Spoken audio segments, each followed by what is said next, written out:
كتير منكم سألني عن طريقة عمل الجميد اللي هو المش الأبيض اللي هنعمل بيه الكشك الصعيدي أو الكشك الفلاحي.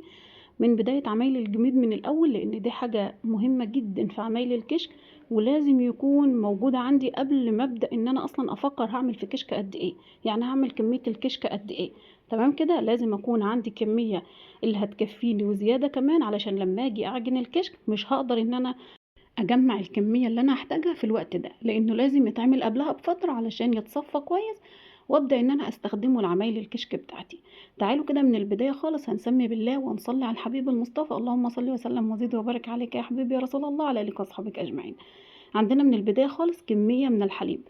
الكمية من الحليب على قد ما انت هتعملي الكشك قد ايه، يعني مثلا واحدة هتعمل صفيحة قمح، واحدة هتعمل صفيحتين، واحدة هتعمل ربع كيلة، واحدة هتعمل كيلة سليمة، واحدة هتعمل ويبة. على قد ما هتعملي هقولك هتحتاجي قد ايه لكل صفيحة كشك، هتحتاجي لها قد ايه مش واحنا شغالين في الفيديو. عندنا هنا في البداية خالص دي كمية لبن كنا جايبينها منقولة من مكان لمكان، القشطة بتاعتها اتهزت شوية فاتحركت من على الوش. هبدأ ان انا اسيب اللبن زي ما هو كده بالظبط، والمفروض ان انا اللبن بتاعي اللي هستخدمه لعميل الجبنة او القشطة او اي حاجة، ان انا يبقى متخصص ليه علب مخصوصة ليه للبن بتاعي. تمام، ما احطش في علب الاكل والخضار والطبيخ والحاجات دي. جبت العلبة بتاعتي اللي هي متخصصة للبن وحطيت فيها كمية اللبن بتاعتي، وهخليهم 24 ساعة، يعني يوم سليم من 20 ساعة ل 24 ساعة، لغاية ما اتأكد ان اللبن بتاعي جبن بنفس الشكل اللي انتوا شايفينه ده اهو. دول كانوا محطوطين من قبلها بيوم. وعندنا فيديوهات على القناة وعلى الصفحة لعمايل الجبنة القريش والزبدة الفلاحي وكل حاجة ان شاء الله لا تحتاجوه، ابحثوا بس باسم القناة وهيجيلكم كل حاجة. هبدأ بقى ان انا اخد كمية القشطة اللي على الوش دي، علشان انا مش حابة ان انا احطها في قلبي، يعني علشان ما يبقاش بقشطته بحاله كده، لا انا عايزة اخد كمية القشطة دي كلها. بسم الله ما شاء الله، اللهم بارك، ربنا يبارك لينا وليكم وللجميع يا رب، اللهم امين. وبعد ما اخد كمية القشطة دي كده هنشتغل بقى الشغل بتاعنا اللي هو هنصنع منه الجميد او هنشكل منه عملية الجميد بتاعتنا، لان هي علشان اخدها من الحامض بس بتاع القشطة هحتاج كميات كتيرة جدا، اخد قشطة كتير علشان اخد منها كميات تكفيني. طيب انا مش هحتاج بقى اجمع كميات كتيرة من القشطة، هقولك على طريقة سهلة وبسيطة. كده هناخد كمية القشطة دي كلها اللي على الوش وهنخضها برضو ونحطها معاه علشان تديني نفس الطعم، لان الحامض بتاع القشطة هو اللي بيدي لل... للمش بتاعنا التسبيدة الحلوة او الطعم الحلو، فاهمني؟ علشان كده هنكمل برضو بكمية الحامض اللي هتطلع معانا من اللبن ده ومن غيره تاني، يعني هجمع بقى كميات عليه، بس دي بداية اللي انا بعمله لكم ده بداية. تمام، وهتجمع معاكم كمية اكبر، انما لو استنيتوا على قد الحامض بس مش هتجمع معاكم الكمية الكبيرة اللي انتوا هتحتاجوها. تمام كده. طيب اخدت بقى كمية القشطة كلها اهي، بسم الله ما شاء الله اللهم بارك، هجمعها كلها في الطبق عندي وهنخضها برضو مع بعضينا، وهحولها لكم لزبدة دلوقتي علشان ناخد الحامض بتاعها. كده. طيب انا هحتاج قد ايه لكل صفيحة قمح؟ باخد صفيحة القمح بتحتاج عندنا من كيلو لكيلو ونص مش. الناس اللي بتحب المش بتاع الكشك قليل بتحط كيلو واحد، الناس اللي بتحب المش كتير بتحط كيلو ونص. كيلو ونص اللي هو الجميد، يعني كيلو ونص من الجميد او المش، احنا عندنا هنا بنسميه مش، انتوا عندكم بتسموه جميد. تمام، ايا كان الاسم، المهم احنا قصدنا على المعنى نفسه او الحاجة نفسها. خدت كمية القشطة، هبدأ بقى الاطباق بتاعتي دي هجيب اي حاجة اضربها بيها، سواء مضرب سلك عادي زي ده، وده هيعملها ناعمة وجميلة ما شاء الله اللهم بارك، علشان مش عايزة فيه حتت جبنة او تكتلات، انا عايزاه يبقى ناعم جدا علشان لما اجي اعجن بيه الكشك يبقى ناعم معايا وما يكونش فيه اي تكتلات ابدا. تمام. او المضرب الكهربي العادي ايا كان متوفر عندك، هاند بلندر اي حاجة، اضربيهم بنفس الشكل ده كده، او بشوكة عادية خالص من المطبخ. تمام، هبدأ بقى اضربهم كده لغاية ما انعمهم خالص خالص، بحيث ان هما ما يكونش فيهم اي قطع جبنة ولا اي تكتلات كمان.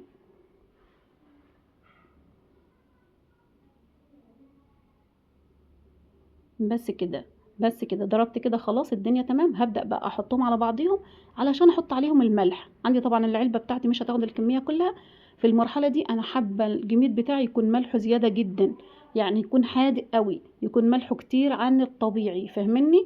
لو انا هاكله بخلي الملح بتاعه قليل، يعني انا لو هناكله في البيت بخلي الملح بتاعه مظبوط. تمام.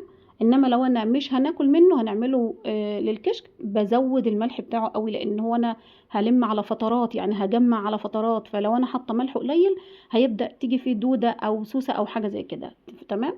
عندي بقى حته القماشه دي اللي هي زي عامله زي كيس المخده بالظبط، ومتخيطه من 3 جوانب، والجانب الرابع عامله له حاجه زي حرف البنطلون كده، وحاطه فيها حته قماشه بحيث ان انا لما اجي اضغط عليها والفها كلها اقفلها تتقفل معايا، واضمن ان مفيش اي حاجه تخش للجبنه بتاعتي او المش بتاعي جوه القماشه.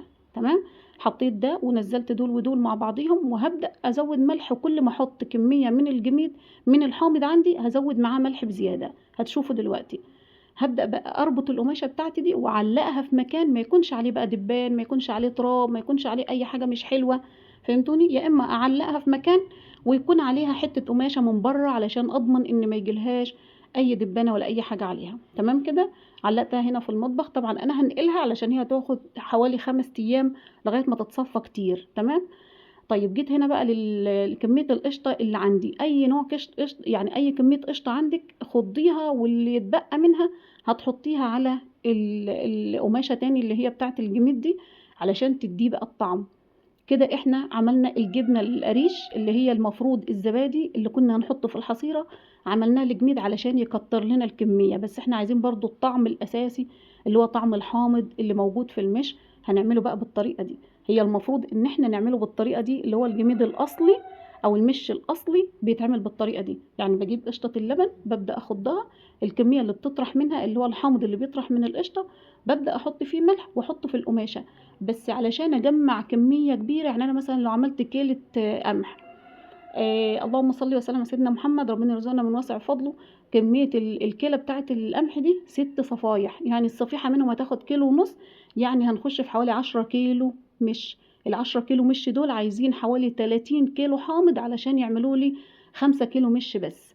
فانت شوفي انت هتحتاجي قد ايه حامض علشان يعملوا لك الكميه دي.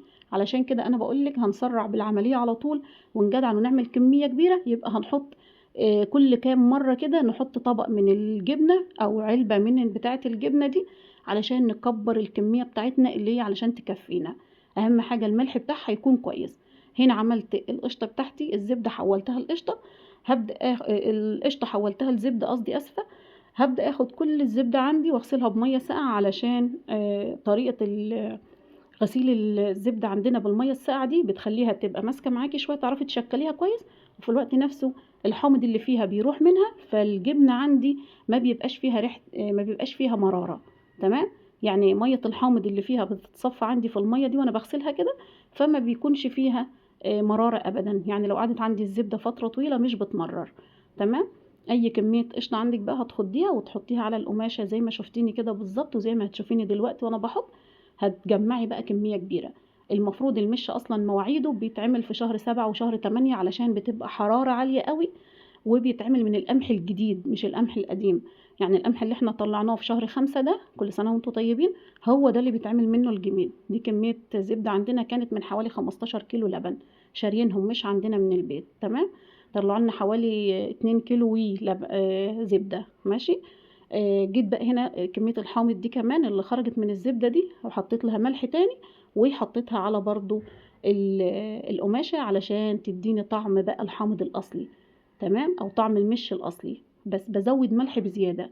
أنا عايزة ملحها زيادة علشان ما تعملش معايا دودة في المش عندي. ولما باجي أحطه على الكشك بصفيه بقى بحتة غربال كده ولا بمنخل سلك، علشان لو في أي عكساية أو أي حتة جميدة محصوله شويه او ناشفه شويه او مكتله مع بعضها شويه، ببدا ان انا تطلع معايا في الغربال من فوق.